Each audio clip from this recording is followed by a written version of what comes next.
heard the term, right? Artificial intelligence. It seems to be everywhere, especially in education, and it can feel, well, a little overwhelming. But what if we've been looking at it from the wrong angle?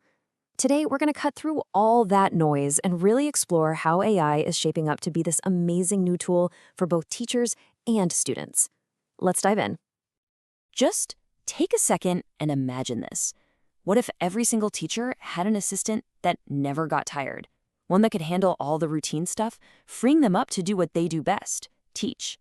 And at the same time, what if every student had their own personal tutor, available 24/7, ready to help exactly when they get stuck?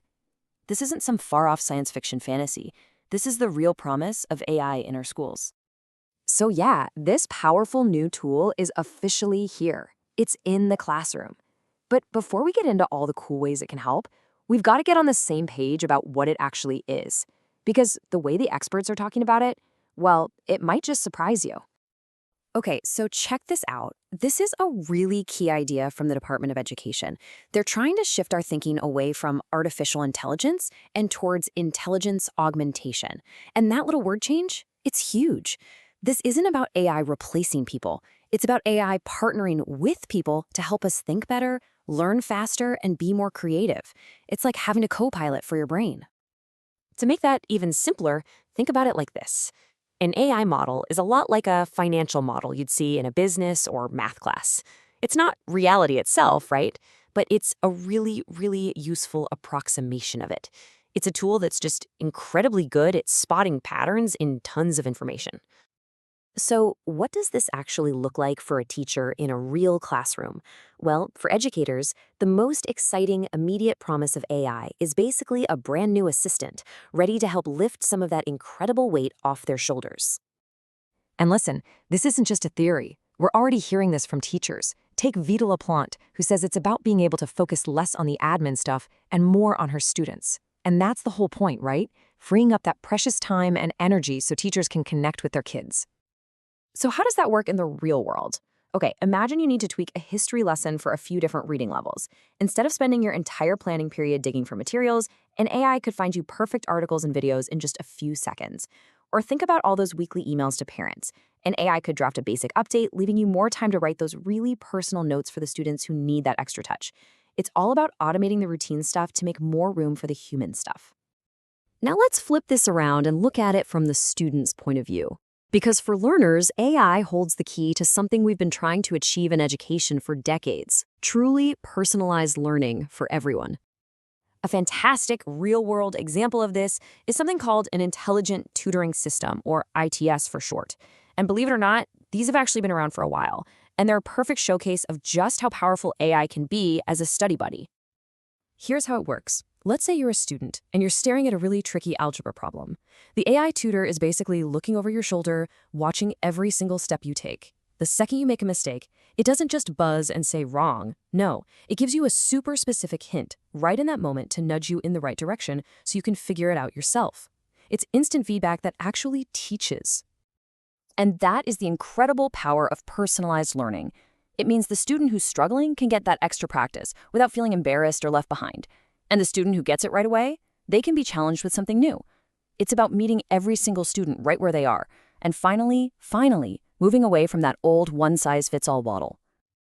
Okay, so we've seen the absolutely amazing potential here for both teachers and for students. But, and this is a really big but, with all this new power comes a ton of responsibility. And that brings us to maybe the most important part of this whole conversation: making sure that we, the humans, always stay in the driver's seat. This image really says it all. You see that slider? The goal is to keep it pushed all the way over to the teacher in control side. The technology has to stay a tool.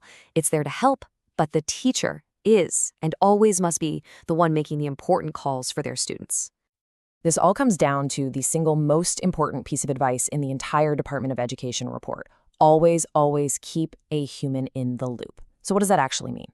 It means an AI might flag that a student's essay seems a little off topic, but it's the teacher who reads it, understands what the student was trying to do, and decides how to best help them. The AI can suggest, but the human decides, period. Because we have to be honest, there are some real risks we need to think about. There's a very fine line between an AI tutor offering helpful support and it becoming a surveillance tool. We have to be so careful that these systems are built to empower everyone, not to just monitor them. And this isn't just a concern coming from policymakers. Teachers themselves are the ones asking for this conversation. As one teacher on Reddit put it, we can't just talk about the cool stuff. We have to get real and explore the challenges, the biases, and all the ethical questions. And that is exactly what AI literacy is all about. It's not just about knowing which button to press. It's about learning to ask tough questions, like if an AI was trained on a bunch of old books, could it end up repeating old, biased ideas? Understanding these limits and teaching kids how to use these tools responsibly, that's a fundamental new skill for all of us. So, after all that, where does this leave us? Well, the path forward isn't about choosing between people and technology. It's about figuring out how to build a whole new kind of partnership. And let's be absolutely crystal clear on this point, because I know it's a huge fear for a lot of people. The Department of Education completely rejects the idea that AI is going to replace teachers. In fact, the goal is the exact opposite: to use AI to make the job of being a teacher better, more sustainable, and ultimately more rewarding. At the end of the day, AI isn't the teacher, and it's not the student. It's just the newest tool on the desk. It's like the calculator was, or the computer, or even the textbook before that. So the real question isn't, what can this tool do? The real question is, how will we, all of us, teachers, students, parents, how will we choose to use it to build a better way to learn? The conversation is just getting started.